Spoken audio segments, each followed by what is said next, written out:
નમસ્કાર મારા વહાલા વિદ્યાર્થી મિત્રો, મેથ્સ એન્ડ ઇંગ્લિશ યુટ્યુબ ચેનલમાં આપ સૌનું હાર્દિક સ્વાગત છે. વહાલા બાળકો, આજે આપણે ધોરણ 6 અંગ્રેજી વિષયમાં યુનિટ 1 હેલ્થ ઇઝ વેલ્થમાં રીડિંગ સ્કિલની અંદર એક સ્ટોરી રીડ કરીશું અને તેનો ગુજરાતી અનુવાદ સમજીશું. ત્યારબાદ એક્સરસાઇઝનું સોલ્યુશન કરીશું. વહાલા બાળકો, હજી સુધી તમે આપણી યુટ્યુબ ચેનલ મેથ્સ એન્ડ ઇંગ્લિશને સબસ્ક્રાઇબ ના કરી હોય તો જલ્દીથી સબસ્ક્રાઇબ કરો, વિડીયો તમારા મિત્રો સુધી શેર કરો અને વિડીયોને લાઈક કરવાનું ભૂલશો નહીં. સ્ટોરી જોઈએ. Read the story. વાર્તાનું વાંચન કરો. Peter the eater. સ્ટોરીનું નામ છે પીટર ધ ઈટર. ઈટર એટલે ખાનાર. Once Peter goes to a doctor and complains that he has stomach ache. The doctor inquires of him. Stomach એક એટલે પેટનો દુખાવો, કમ્પ્લેન્સ એટલે ફરિયાદ કરવી, ઇન્ક્વાયરી એટલે પૂછપરછ. એકવાર પીટર ડોક્ટર પાસે જાય છે અને ફરિયાદ કરે છે કે તેને પેટમાં દુખાવો થાય છે. ડોક્ટર તેના માટે પૂછપરછ કરે છે. Doctor said, "hello Peter, how are you?" "Hello Peter, કેમ છે તું?" Peter said, "not so well sir." "એટલું સારું નથી સર." Doctor said, "what is wrong with you Peter?" "Peter, તારી સાથે શું ખરાબ થયું છે?" Peter said, "sir, I have severe stomach ache." "Sir, મને પેટમાં સતત દુખાવો થાય છે." Doctor said, "what did you eat last night?" "કાલે રાત્રે તે શું ખાધું?" Peter said, "sir, I had only 3 sandwiches." "Sir, માત્ર મેં 3 સેન્ડવિચ લીધી હતી." Doctor said, "at what time?" "કયા સમયે?" Peter said, "at 10 o'clock." 10 કલાકે. Doctor said, "why so late?" આટલું મોડું શા માટે? Peter said, "Because there were some guests at home and my mother prepared dosa first for them." કારણ કે ઘરમાં કેટલાક મહેમાનો હતા અને મારી માતાએ તેમના માટે પહેલા ઢોસા તૈયાર કર્યા હતા. Doctor said, "did you eat any dosa?" તે કોઈ પણ ઢોસા ખાધો હતો? Peter said, "sir, I don't like dosa much, so I took only 2 dosas." Sir, મને ઢોસા બહુ ગમતા નથી, એટલે મેં માત્ર 2 ઢોસા ખાધા હતા. Doctor said, "but if you don't like dosa, why did you eat 2 dosas?" પણ જો તને ઢોસા નથી ગમતા, તો તે 2 ઢોસા કેમ ખાધા? Peter said, "sir, I did so because I had taken only 1 pizza. We all had snacks in the garden at 7 p.m. so I was very hungry." Sir, મેં આ બધું ખાધું કારણ કે જ્યારે અમે બધાએ સાંજે 7 કલાકે બગીચામાં નાસ્તો કર્યો ત્યારે મેં એક જ પિઝા લીધો અથવા ખાધો હતો, તેથી મને ખૂબ ભૂખ લાગી હતી. Doctor said, "what had you taken 1 pizza before you ate dosa?" શું તે ઢોસા ખાધા પહેલા એક પિઝા ખાધો હતો? Peter said, Yes, sir. હા, sir. Doctor said, So you ate one pizza, two dosas, and three sandwiches, right? એટલે તે એક પિઝા, બે ઢોસા અને ત્રણ સેન્ડવિચ ખાધી. સાચું? Peter said, Yes, sir. હા, sir. Doctor said, Then your stomach ache is natural. પછી તારા પેટમાં દુખાવો સ્વાભાવિક છે. Peter said, But sir, I haven't taken anything after taking a glass full of milk with bread and butter this morning. પણ સાહેબ, આજે સવારે બ્રેડ અને માખણ સાથે દૂધ ભરેલો ગ્લાસ લીધા પછી મેં કંઈ લીધું નથી. Doctor said, milk with bread and butter. Oh, Peter, I will go mad if you speak anything now. Take this medicine and go away. Bread અને માખણ સાથે દૂધ? ઓ પીટર, તું હવે કંઈ બોલીશ તો હું પાગલ થઈ જઈશ.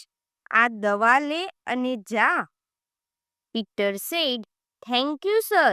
Should I eat anything before I take this medicine? Will it be harmful if I take it on a hungry stomach? The doctor looks at Peter angrily and Peter quickly goes out of the room. આભાર sir. આ દવા લેતા પહેલા મારે કંઈ ખાવું જોઈએ? જો હું તેને ભૂખ્યા પેટે લઉં તો શું તે હાનિકારક રહેશે? ડોક્ટર પીટર તરફ ગુસ્સાથી જુએ છે અને પીટર ઝડપથી રૂમની બહાર નીકળી જાય છે. વિદ્યાર્થી મિત્રો, અહીં પીટર ધ ઈટર સ્ટોરી પૂર્ણ થાય છે. હવે આગળ આપણે એક્સરસાઇઝ સોલ્વ કરીશું. Complete the answers two this questions. અહીંયા આપેલ પ્રશ્નોના જવાબ કમ્પ્લીટ કરવાના છે. Question 1, who came to Peters home? પીટર્સના ઘરે કોણ આવ્યું હતું? તો જવાબ આવશે સમ ગેસ્ટ, કેટલાક મહેમાન આવ્યા હતા.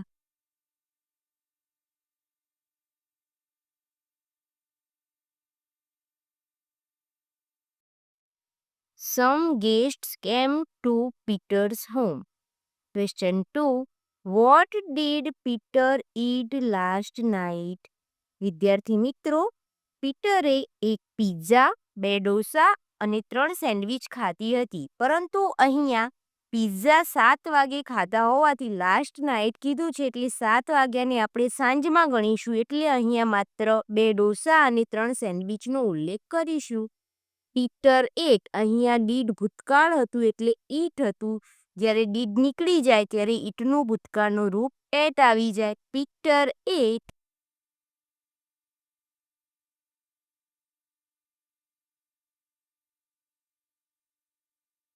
two dosas and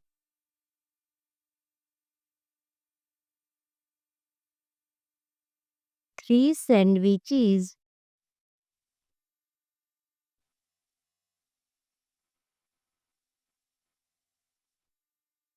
The last night. Question number 3. When did Peter eat sandwiches? પીટરે કેટલા વાગે સેન્ડવિચીસ ખાધી હતી? Peter ate sandwiches at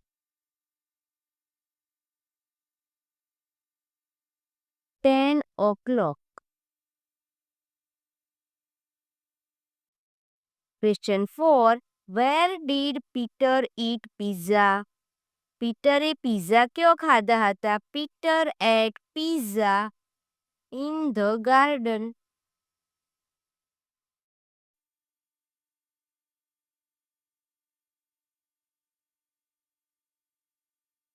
number 5. Did Peter go to the doctor? શું પીટર ડોક્ટર પાસે જાય છે? Yes, Peter. વિદ્યાર્થી મિત્રો, અહીં જવાબમાં ડીડ નીકળી જશે એટલે ગોનું ભૂતકાળનું રૂપ થઈ જશે. Went to the doctor. આગળ જોઈએ. Use all the letters of the given words and make new words. Example, beard. તેનું બનાવેલ છે બ્રેડ. બાળકો, અહીંયા શું કરવાનું છે? જે શબ્દ આપેલો છે તેના દરેક લેટરનો ઉપયોગ કરીને એક નવો વર્ડ બનાવવાનો છે. એ જ સ્પેલિંગને આડા અવળા ગોઠવીને એક મિનિંગફુલ વર્ડ બનાવવાનો રહેશે. અહીં એક ઉદાહરણ આપેલ છે તે પ્રમાણે આપણે બીજા બનાવીશું. ઈટ, તો એનું બનશે ટી, જેમાં એ જ 3 શબ્દોનો ઉપયોગ કરીને આપણે નવો શબ્દ બનાવ્યો છે. તે રીતે નેટ, તો 10, ટોપ, તો pot, dosa, soda, post, stop, now, one, but, tube, lows, soul, let, tell, last, salt. કોઈ પણ નવો લેટર ઉમેર્યા વગર આ જ વર્ડમાંથી એક નવો શબ્દ બનાવેલ છે દરેકમાં. હવે આગળ જોઈશું. સ્ટ્રાઇક આઉટ ધ લેટર એમ. એમ લેટરને દૂર કરો. Underline the words in the story. હવે અહીં આપેલ શબ્દોમાંથી એમ લેટરને દૂર કરવાનો છે અને એના પછી જે લેટર વધે તે લખવાના છે અને સ્ટોરીની અંદર તે વર્ડની નીચે લાઈન કરવાની છે. તો સૌપ્રથમ આપણે એમ દૂર કરી દઈશું.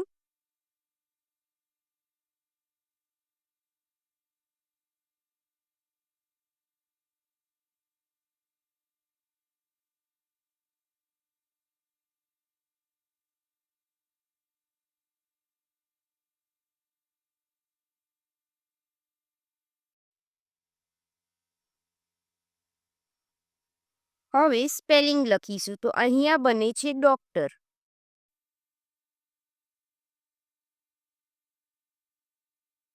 અહીંયા બને છે હંગ્રી.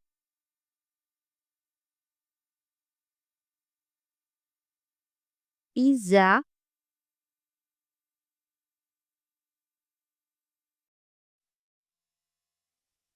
Quickly, glass. હવે તમારે પીટર ધ ઈટર સ્ટોરીમાં આ વર્ડ નીચે અંડરલાઈન કરવાની છે. હવે આગળ જોઈએ. Study the invoice and answer the questions. વિદ્યાર્થી મિત્રો, અહીં તમને એક બિલ આપેલું છે. શાનું બિલ? Annapurna grocery store. બાળકો, આપણે ડીમાર્ટ, કોઈ પણ પ્રકારના મોલમાં જઈએ, બુક સ્ટોરમાં જઈએ, ગ્રોસરી સ્ટોરમાં જઈએ, ત્યાં આપણને એક લાસ્ટમાં બિલ આપવામાં આવે છે. તે પણ આ જ પ્રકારનું હોય છે. તમારે આ બિલનો અભ્યાસ કરવાનો છે અને ક્વેશ્ચનના આન્સર આપવાના છે. સૌ પ્રથમ આપણે આ ઇનવોઇસની સંપૂર્ણ માહિતી સમજીશું. અન્નપૂર્ણા ગ્રોસરી સ્ટોર તે ક્યાં આવેલું છે? તેનું address 15 Shantinagar green park, Gandhinagar. Pin code number પણ આપેલ છે 382010. ઓનર એટલે કે આ ગ્રોસરી સ્ટોરના માલિકનું નામ છે mister Ramesh Barot. GST in, GST number પણ આપેલ છે. ઇનવોઇસ નંબર, બિલનો નંબર કયો છે તે પણ આપેલ છે. ઇનવોઇસ ડેટ, કયા દિવસનું બિલ છે? 21/10/2024. Customer name Hina Bheda. આ કોનું બિલ છે? કોણે ખરીદી કરી છે? હિના ભેડા. ત્યારબાદ કસ્ટમરે શું ખરીદી કરી છે તેની ડિટેલ્સ પણ આપેલ છે. Item basmati rice 1 kg, wheat floor 10 kg, groundnut oil 2 litre, sugar 2 kg, તુવર દાળ 1 kg, મસાલા ટી પાવડર 500 ગ્રામ, ડિટર્જન્ટ પાવડર 2 kg. હવે અહીં ક્વોન્ટિટી આપેલી છે કે કેટલું લીધું, પ્રાઇસ પર કેજી અથવા લીટર એ પણ જોવાનું. ત્યારબાદ ટોટલ કેટલા પૈસા થયા. વિદ્યાર્થી મિત્રો, અહીંયા પ્રાઇસ પર કેજી અને લીટર કેમ લખ્યું છે? કારણ કે અહીં તમે જોઈ શકો છો કે ભાવ છે તે 1 કિલો પરના નક્કી થાય છે.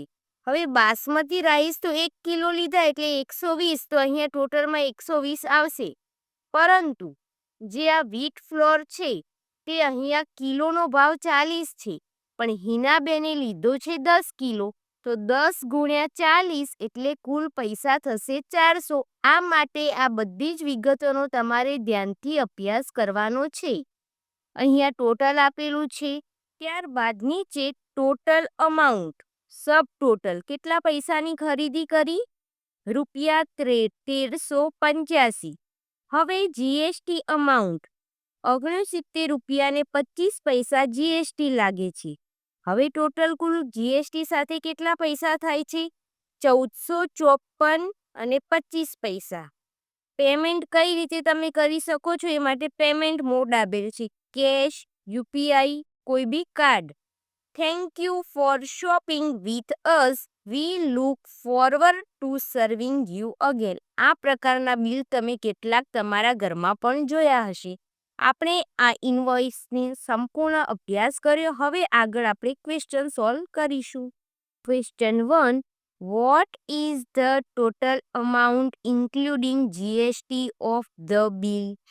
એટલે કે જીએસટી ઉમેરાતા ટોટલ અમાઉન્ટ બિલની કેટલી હતી?